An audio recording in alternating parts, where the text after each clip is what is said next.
السلام عليكم ورحمة الله وبركاته. مساء الخير. هذا غدانا اليوم كبسة بسم الله ما شاء الله، نودكم ولا نشهيكم. طبعا بطريقتي أنا، كل واحد يقدر فيها بطريقة.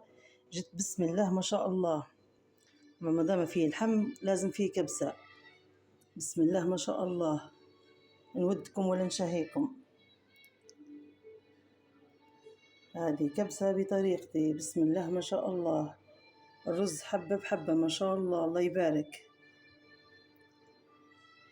طبعا درت جنبها هيك طحينية، ودرت جنبها سلطة، وكل واحد ياكلها بالطريقة اللي تعجبه، كل واحد شنو يدير بجنبها.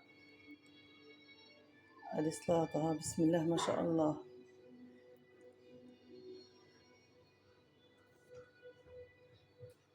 ما شاء الله، الله يبارك الله يبارك الله يبارك. اللحم طبعا بعد اللي طبخته بالمرقة حمرته في الكوشة.